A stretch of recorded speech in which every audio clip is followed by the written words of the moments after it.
I love farming until it gets to be very unprofitable, like it is right now.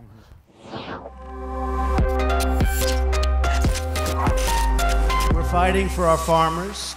As president and candidate, one of President Trump's favorite things was promising to revitalize farming and mining in the Midwest. We're going to put our miners back to work.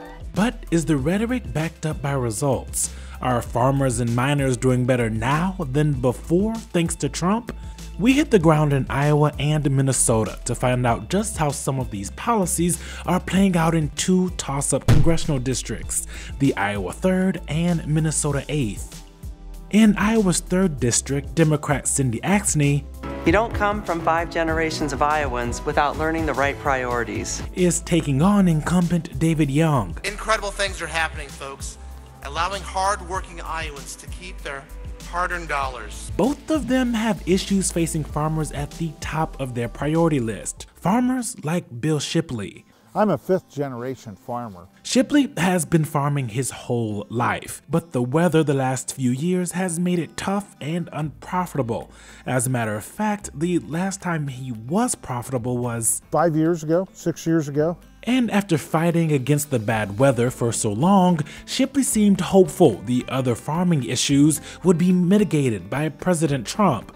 That was before we entered into a trade war with China. After the president hit China with tariffs, China struck back with $34 billion of its own tariffs, and the soybean market took a huge hit. China is the industry's #1 market. Both candidates in the 3rd congressional race in Iowa have come out against tariffs and have criticized the president's trade war. Last year, soybean farmers in the US sold $14 billion to China, with Iowa coming in as the 2nd largest soybean grower in the country. And estimates show these tariffs could cost soybean farmers in the Hawkeye state around $600 million. And that hits farmers like Shipley because soybean prices have dropped more than 12%. If I had to sell today, I would lose over $50,000. To help soften the blow of the tariffs, President Trump announced a $12 billion federal aid package for U.S. farmers. What they're offering to pay us is a help, but it's not what we want. We want trade. We want to export our product. How do you think the trade war, the tariffs, and the realities of how that's affecting the soybean market, how is that affecting people's relationship and the way they think about the president and his administration? So far, it has not affected it too much, a little frustrated, not sure of the tactics. They need to sit down, all get together and act like big boys or big girls and work this out. In Minnesota, the 8th congressional district is being fought on familiar territory. Jobs in the economy and healthcare, or protecting Social Security and Medicare. But mining is king, so the issue of copper-nickel mining has taken a front seat in the race. You'd probably expect the Democrat Joe Radinovich and Republican Pete Stauber to take quite opposite stances, but it's much more nuanced than that. Copper-nickel mining has actually never happened in Minnesota, but mining companies have been in the process of getting permits for years. There's been a sense of, yes, this administration is listening and supporting industry. Mining companies are feeling more hopeful than they were under the Obama administration, especially after the Trump administration rescinded an Obama-era ban on mining just last year. And that change could have a huge impact on the race. The Minnesota 8th is seen as possibly the most ripe for a Republican flip this year. Well, we'll match and exceed, I'm sure, his points on TV.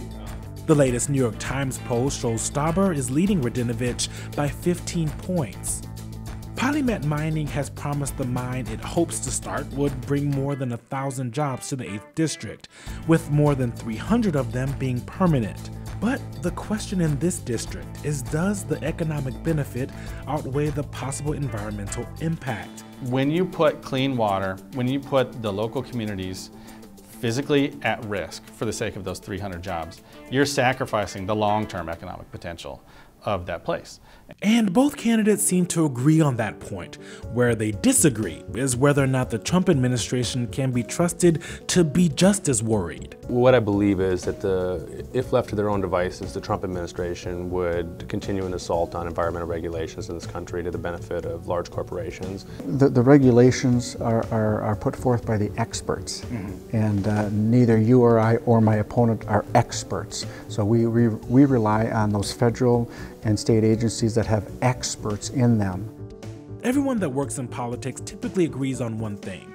Midterms are a referendum on the current president. And that couldn't be more true when it comes to the impact the president's policies surrounding farming and mining are having and could have on these congressional races poised to be red come November 6th.